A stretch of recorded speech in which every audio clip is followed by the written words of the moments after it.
ஆசிரியர்கள் அனைவருக்கும் வணக்கம். இன்றைக்கு டிஎன்டிஇடி பேப்பர் 1 எழுதக்கூடிய ஆசிரியர் நண்பர்கள் தேர்வில் ஈஸியாக தேர்ச்சி அடையணும் அப்படின்னா நாம் என்ன பண்ண போகிறோம் அப்படின்னா இனிமேல் 5ஆம் வகுப்பு 4ஆம் வகுப்புன்னு அப்படின்னு தொடர்ச்சியாக 1 முதல் 5ஆம் வகுப்பு வரை உள்ள பாடப்புத்தகத்தில் இருக்கக்கூடிய இம்பார்ட்டன்ட் கீ பாயிண்ட்டை நம்ம பார்க்க போகிறோம் எல்லா சப்ஜெக்ட்லேயும். ஸோ அதனுடைய தொடர்ச்சியாக தான் இன்றைக்கு 5ஆம் வகுப்பு முதல் பருவத்தில் தமிழில் இடம்பெற்றிருக்கக்கூடிய இம்பார்ட்டன்ட் கீ பாயிண்ட்டை பார்க்க போகிறோம்.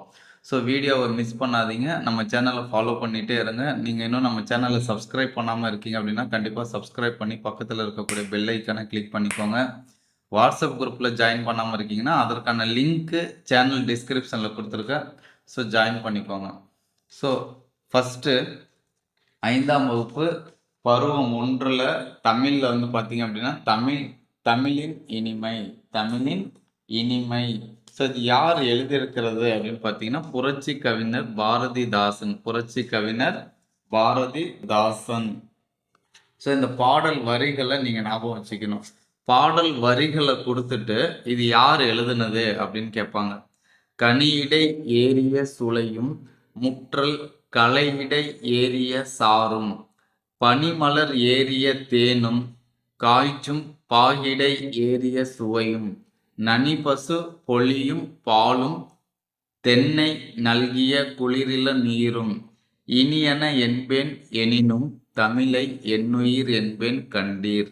ஸோ இந்த பாடல் வரிகளை நீங்கள் ஒரு தடவைக்கு 2 தடவை என்ன பண்ணணும், மைண்டில் ஏற்றிக்கணும். ஸோ இது எழுதுனது புரட்சி கவிஞர் பாரதிதாசன்.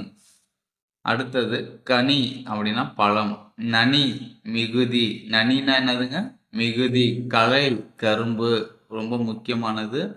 களை அப்படின்னா கரும்பு. நல்கிய வழங்கிய. அடுத்தது பாரதிதாசன் பிறந்த ஊர் புதுச்சேரி.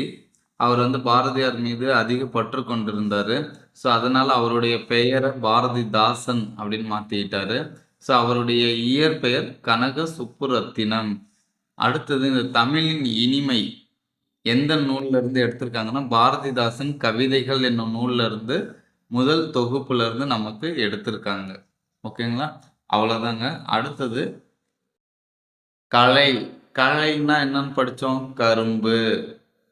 கனி இடை, இச்சொல்லை பிரித்து கிடைப்பது கனி கூட்டல் இடை. பனிமலர், இது சேர்த்து எழுதுனா என்ன ஆன்சர் வரும், பனிமலர். அடுத்தது தற்போது, இச்சொல்லுக்குரிய பொருள். தற்போதுனா இப்பொழுது. குறிப்பேடு, குறிப்பு கூட்டல் ஏடு. எதையோ, எதை கூட்டல் எதையோ. அமைதி கூட்டல் அமைதியாகி. ஸோ இந்த புக் பேக் கொஸ்டின்லாம் அப்படியே கேட்கக்கூட வாய்ப்பு இருக்கு. ஸோ அதனால ஒரு தடவை பாருங்க. திரும்ப. ஸோ இந்த இடத்துல இத்து சேர்ந்து வரும். அடுத்தது மிக முக்கியமான டாபிக் அப்படின்னு பார்த்தீங்கன்னா இந்த மரபு சொற்கள். இது பேப்பர் 1லையும் கேட்பாங்க, பேப்பர் 2லையும் கேட்பாங்க. ஸோ மிக மிக முக்கியமானது. இந்த பக்கம் நீங்கள் பார்த்துட்டீங்க அப்படின்னா உங்களுக்கு ஒரு மதிப்பெண் கண்டிப்பாக உறுதியாக கிடைக்கும். இப்போ மரபு அப்படின்னா நம்முடைய முன்னோர்கள் எந்த சொல்லால ஒரு பொருளை வழங்கினாங்களோ அதே பொருள்ல அதே சொல்லால நாம இன்னும் வழங்கிட்டு இருக்கோம் அப்படின்னா அதுதான் மரபு. நம் முன்னோர்கள் ஒரு பொருளுக்கு என்ன பெயர் சொன்னாங்களோ அந்த பெயரை வச்சு நம்ம இன்னமும் வழங்கிட்டு இருக்கோம் அப்படின்னா அதுதான் மரபு. இப்போ பார்த்தீங்கன்னா ஒலி மரபு சொற்கள் இதெல்லாம் முடிஞ்ச நோட் எடுத்து எழுதிக்கோங்க. குரங்கு அளப்பும், யானை பிளிரும், மயில் அகவும், புலி உருமும், ஆடு கத்தும், நாய் குரைக்கும், குயில் கூவும், ஆந்தை அலறும், பாம்பு சீரும், சிங்கம் முழங்கும். ஸோ இது எல்லாமே ஒலி மரபு சொற்கள். குரங்கு அளப்பும், யானை பிளிரும், மயில் அகவும், புலி உரும்பும், ஆடு கத்தும், நாய் குரைக்கும், குயில் கூவும், ஆந்தை அலறும், பாம்பு சீரும், சிங்கம் முழங்கும். இளமை பெயர். இளமை பெயர். ஆட்டுக்குட்டி, கோழி குஞ்சு, குதிரை குட்டி, குரங்கு குட்டி, மான் கன்று, யானை கன்று, சிங்க குருளை, புலி பரல், கீரிப்பிள்ளை, அணிற்பிள்ளை. கீரிப்பிள்ளை, அணிற்பிள்ளை, குரங்கு குட்டி, குதிரை குட்டி, ஆட்டுக்குட்டி, மான் கன்று, யானை கன்று, சிங்க குருளை, புலி பரல், கோழி குஞ்சு. ஓகேங்களா? அடுத்தது வினை மரபு சொற்கள். வினை மரபு சொற்கள். அம்பு எய்தார், ஆடை நெய்தார், பூ பறித்தால், மாத்திரை விழுங்கினான், நீர் குடித்தான், சோறு உண்டான், கூடை முடைந்தார், சுவர் எழுப்பினார், முறுக்கு தின்றாள், பால் பருகினான். பால் பருகினான், நீர் குடித்தான். முறுக்கு தின்றான். சுவர் எழுப்பணும், கட்டக்கூடாது. செவுரு கட்டியாச்சா அப்படின்றது நம்ம சாதாரணமாக பேசக்கூடியது. ஆனால் சுவர் எழுப்புறது. சுவர் எழுப்பினார், கூடை முடைந்தார், சோறு உண்டான், பால் பருகி, சோறு உண்டு நீர் குடித்து பால் பருகினான். பூ பறித்தால், மாத்திரை விழுங்கினான், ஆடை நெய்தார், அம்பு எய்தார். அடுத்தது பூச்சி, விலங்கு, பறவை. ஸோ இதனுடைய இருப்பிட மரபு சொற்கள். கரையான் புற்று, மாட்டு தொழுவம், கோழி பண்ணை, சிலந்தி வலை, நண்டு வலை, ஆட்டுப்பட்டி, குதிரை கொட்டில், குருவி கூடு, எலி வலை, யானை கூடம். எலி வலை எந்த லை பார்த்துக்கோங்க. யானை கூடம், எலி வலை, குருவி கூடு, குதிரை கொட்டில், ஆட்டுப்பட்டி, நண்டு வலை. எலி வலைக்கும் நண்டு வலைக்கும் எந்த லை பாருங்க. சிலந்தி வலை, கோழி பண்ணை, மாட்டு தொழுவம், கரையான் புற்று. ஸோ இப்போ ஃபர்ஸ்ட் கொஸ்டின், நம் முன்னோர்கள் ஒரு சொல்லை சொல்லியவாறே நாமும் சொல்வது என்னதுங்க? மரபு. யானை என்ன பண்ணும்? பிளிரும். ஆந்தை அலரும். ஆந்தை அலறுறது என்னதுங்க? இளமை பெயரா, வினை மரபா, இருப்பிட பெயர் மரபா, இல்ல ஒளி மரபானா ஒளி மரபு. புலியின் இளமை பெயர் புலி பரல். புலி பரல். பூ பறித்தால் என்பது வினை மரபு சொற்கள். வினை மரபு சொற்கள். நெசவாளர் ஆடை நெய்தார். நெய்தார். நாய் குரைக்கும். ஆடு குட்டி. நீர் பருகினான். நீர் குடித்தான். நீர் தண்ணீர் என்னன்னு படித்தோம்? குடித்தான். பால் தான் பருகினான். புலி குரங்கை பார்த்து, புலி தான் குரங்கை பார்த்து என்ன பண்ணுது? புலி உரும்பும். ஓகேங்களா? உருமியது.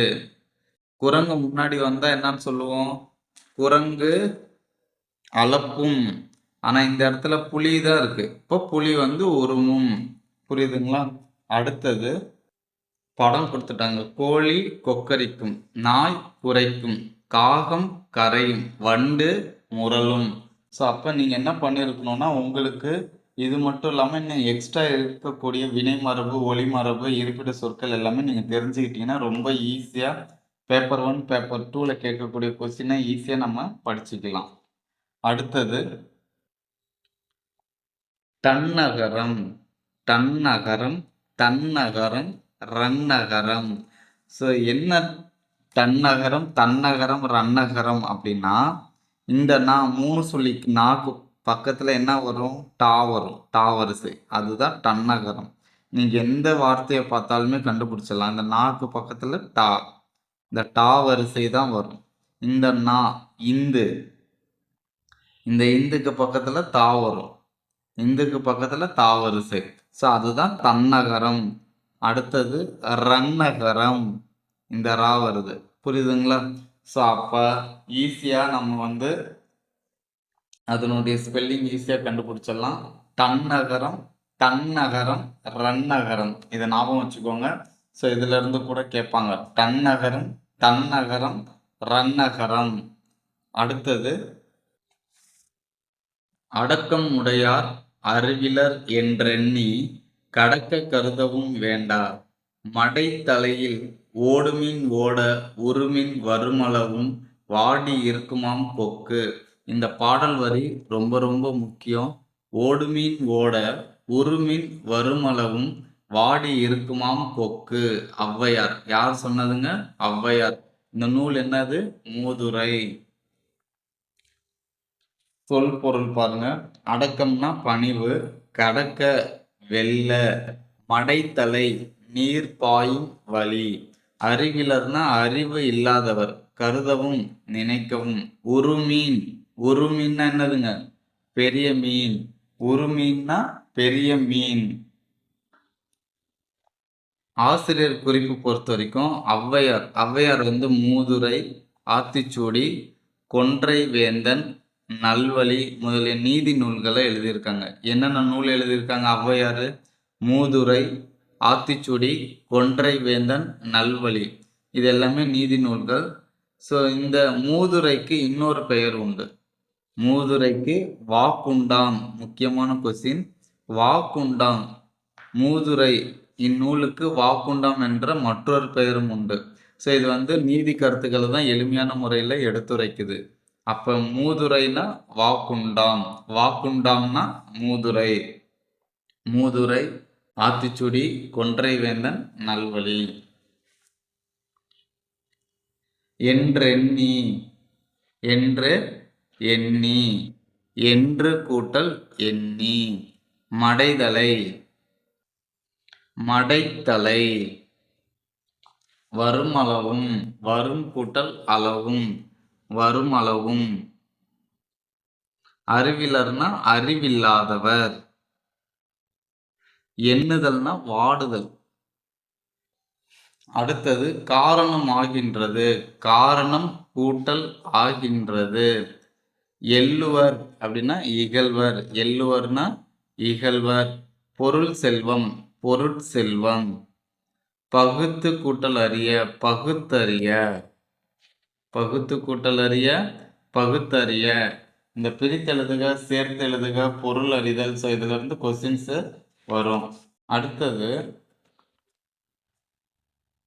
இங்க கொடுத்துருக்காங்க பாருங்க. தொடரை முழுமையாக்குக.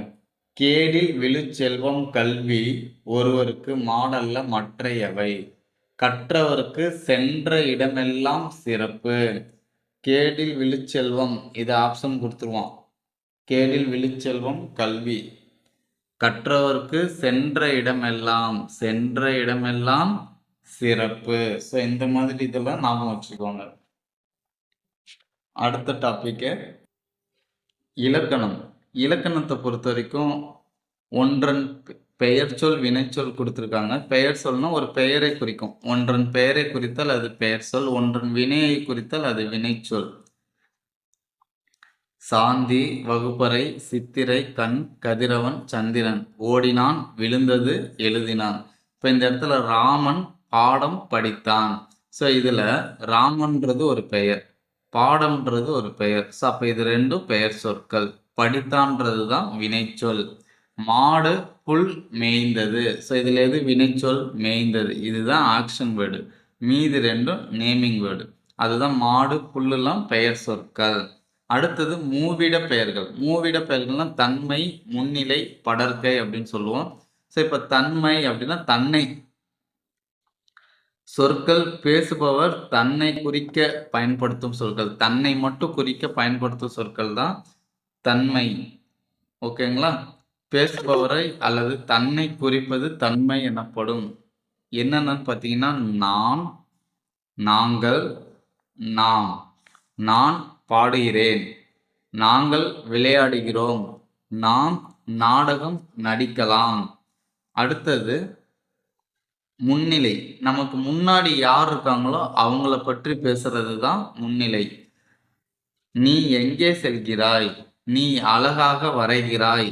நீ என்னுடன் விளையாட வருவாயா? நீங்கள் எங்கிருந்து வருகிறீர்கள்? ஸோ இது எல்லாமே பாருங்க, முன்னால் இருந்து கேட்பவரை யாரை குறித்து பேசுகிறோமோ அவரை நேரடியாக விளிப்பதை குறிப்பது முன்னிலை எனப்படும்.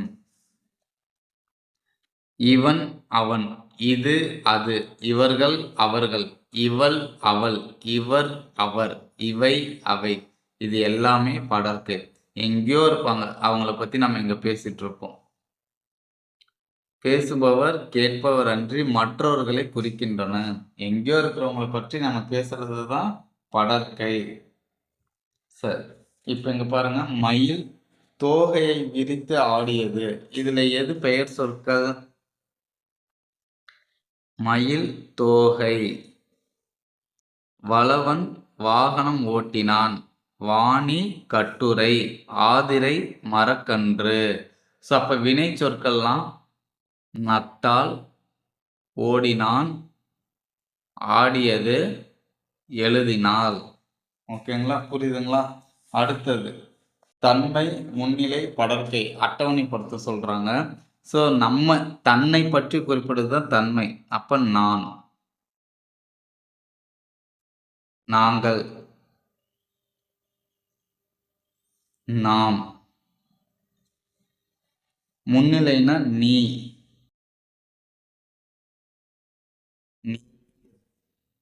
நமக்கு முன்னாடி யார் இருக்காங்களோ அவங்கள பற்றி குறிப்பிடுது. நீங்கள்,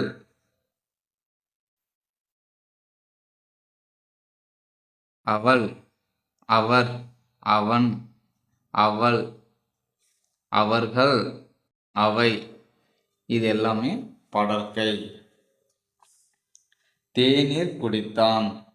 அவன் தேநீர் குடித்தான். நாங்கள் திருவிழாக்கு சென்றோம். நீ எங்கு சென்றாய்? நான் கவிதை எழுதினேன். அவை வானில் பறந்தன. அவை வானில் பறந்தன. நான் கவிதை எழுதினேன். நீ எங்கு சென்றாய்? நாங்கள் திருவிழாக்கு சென்றோம். அவன் தேநீர் குடித்தான். அடுத்தது கடல். இந்த கடல்ன்ற பாடல் யார் எழுதியிருக்கான்னா கவிமணி தேசிக விநாயகம். இதுல பாருங்க, கடலை குறிக்கும் வேறு பெயர்கள்: ஆழி, புணரி, விரிநீர், முன்னீர், சாகரம், பௌவம், பெருநீர், சமுத்திரம். ஸோ இப்போ கடலை குறிக்காத சொல் அப்படின்னு கொடுத்துட்டு இதில் எல்லாம் இருக்கிற 3 கொடுத்துட்டு வேற ஒன்று இல்லாததை ஒன்று கொடுப்பாங்க. ஸோ இல்லைன்னா கடலை குறிக்கும் சொல் எதுன்னு கொடுத்து இதில் ஒரு ஆப்ஷன் கொடுத்துட்டு மீதி பொருந்தாத ஒரு 3 கொடுப்பாங்க. ஸோ அப்போ நமக்கு இது தெளிவாக தெரிஞ்சிருக்கணும். மிக மிக முக்கியமானது கடலை குறிக்கும் வேறு பெயர்கள். ஏன்னா 1லேருந்து 5ஆம் வகுப்பு வரை இந்த மாதிரி கொஸ்டின்ஸ் தான் அதிகமாக கேட்க முடியும், வேற எதுவும் கேட்க முடியாது. ஸோ அதனால இதெல்லாம் ஞாபகம் வச்சுக்கோங்க. ஆழி, புணரி, விரிநீர், முன்னீர், சாகரம், பௌவம், பெருநீர், சமுத்திரம். ஸோ இப்போ கவிமணி தேசிக விநாயகம் அவர் எங்க பிறந்திருக்காரு அப்படின்னா கன்னியாகுமரியில தேரூர்ல. கன்னியாகுமரியில தேரூர். இவர் இனிமையாகவும் எளிமையாகவும் பாடல்களை எழுதுனதுனால தான் இவரை கவிமணி அப்படின்னு சொல்றோம். தேசிக விநாயகம் சொல்லும் பொழுது கவிமணி தேசிக விநாயகம் அப்படின்னு தான் சொல்லுவோம். அடுத்தது சொல் பொருள். அலுப்புனா களைப்பு, புறவினா குதிரை, புறவினா குதிரை, திரைனா அலைகள், மகரம் மீன், மகரம் மீன், மகிமைனா பெருமை. உன்னோட மகிமை எனக்கு தெரியாம இருக்குமா அப்படின்னு சொல்றோம்ல, அப்ப மகிமைனா பெருமை. பெருமை கூட்டல் கடல், பெருங்கடல். கருங்கடலே பிரித்தெழுதுனா கருமை கூட்டல் கடலே. திரைனா அலை. மழை நீரை சேமித்து வைக்கும் பெரிய கலனாக இருப்பது எது? கடல். என்னதுங்க? கடல். இந்த பழமொழிகள் எல்லாத்தையும் நீங்க பார்த்து வச்சுக்கோங்க. ஸோ ஏன்னா இந்த பழமொழியில ஒரு வார்த்தையை மட்டும் கேட்பாங்க. இப்போ யானை வரும் பின்னே, டேஸ் வரும் முன்னே, அப்போ எது வரும்? மணி ஓசை. ஸோ இது ஆப்ஷனா இருக்கும். இக்கரைக்கு அக்கறை பச்சை சரிதானா? ஆடிக்காற்றில் அம்மியும் பறக்கும். ஆடிக்காற்றில் அம்மியும் பறக்கும். ஆளும் வேலும் பல்லுக்குருதி, நாலும் இரண்டும் சொல்லுக்கு உறுதி. காற்றுள்ள போதே தூற்றிக்கொள். காற்றுள்ள போதே தூற்றிக்கொள். யானைக்கும் அடிசருக்கும் விளையும் பயிர் முளையிலே தெரியும். 5ல் வளையாதது 50ல் வளையாது. ஆத்திரக்காரனுக்கு புத்தி மட்டு. ஆழம் தெரியாமல் காலை விடாதே. அளவுக்கு மிஞ்சினால் அமிழ்தமும் நஞ்சு. குற்றம் பார்க்கின் சுற்றம் இல்லை. கற்றோர்க்கு சென்ற இடமெல்லாம் சிறப்பு. பதறாத காரியம் சிதறாது. சிறுதுளி பெருவெள்ளம். ஸோ பழமொழிகள் பார்த்துக்கோங்க. மரப்பொந்து, மரம் கூட்டல் பொந்து. அக்கரை, ஆ கூட்டல் கரை. 400, 4 கூட்டல் 100. கண் இமைக்கும், கண் கூட்டல் இமைக்கும், கண் இமைக்கும். சூறை காற்று. லாஸ்ட் டாபிக் எழுவாய் பயனிலை செயல்படு பொருள் அப்படின்னு சொல்லுவோம். எழுவாய் அப்படின்னா யார், எது, எவை, யாவர் இந்த வினாக்களுக்கெல்லாம் விடையா வருதுன்னா அதுதான் எழுவாய். யார் நடனம் ஆடினார்? தென்றல் நடனம் ஆடினார். அப்ப யாருன்ற வினாவுக்கு விடையா வர்றதுனால இதுதான் எழுவாய். அதே மாதிரி யாரை, எதனை, எவற்றை அப்படின்னு வருதுன்னா அதுதான் செயல்படு பொருள். யாரை, எதனை, எவற்றை. அடுத்தது பயனிலை. செயல்படு பொருள் இந்த இடத்துல தென்றல் நடனம் ஆடினால். இத்தொடரில் நடனம் என்பதுதான் செயல்படு பொருள். பயனிலை அப்படின்னா அதுதான் வினைச்சொல். ஒரு தொடரை முழுமை பெற செய்யும் சொல்லையே பயனிலை என்கிறோம். ஒரு தொடரை முழுமை பெற செய்யும் சொல்லையே. ஸோ இந்த டெஃபினிஷன் ஞாபகம் வச்சுக்கோங்க. ஒரு தொடரை முழுமை பெறும் செய்யும் சொல்ல என்னன்னு சொல்றோம்? பயனிலை அப்படின்னு சொல்றோம். அடுத்தது பயனிலை பற்றி. எழுவாய், பயனிலை, செயல்படு பொருள் ஆகிய மூன்றும் ஒரு தொடருடைய பகுதிகள். எழுவாயோ செயல்படு பொருளோ வெளிப்படையாக இல்லாமலும் தொடர் அமையும். இப்போ நடனம் ஆடினால் இத்தொடரில் யார் இல்லை? எழுவாய் இல்லை. தென்றல் ஆடினால் இத்தொடரில் செயல்படு பொருள் இல்லை. அப்போ எழுவாயும் செயல்படு பொருளும் இல்லாமல் கூட தொடர் அமையும். தொடர் எழுவாய் அல்லது செயல்படு பொருள் இல்லாமல் அமையலாம். ஆனால் பயனிலை இல்லாமல் அமையாது. இதை நீங்க ஞாபகம் வச்சுக்கணும். எழுவாய் இல்லைன்னா செயல்படு பொருள் இல்லாமல் கூட ஒரு தொடர் அமையும். ஆனா பயனிலை இல்லாமல் அமையாது. ஓகேங்களா? அடுத்தது எழுவாய் என்பது பெயர் சொல். பாடல் பாடினால் இத்தொடரில் பாடல்ன்றது செயல்படு பொருள். அமுதன் ஓடினான், இதுல ஓடினான்ன்றது பயனிலை. புரியுதுங்களா? ஸோ உங்களுக்கு இது புரிஞ்சிருக்கும் அப்படின்னு நம்புகிறேன். ஸோ கண்டிப்பாக இந்த வீடியோவை திரும்பவும் பாருங்கள், உங்களுக்கு ஈஸியாக இருக்கும். தேங்க்ஸ் ஃபார் வாட்சிங். Thank you to all the best.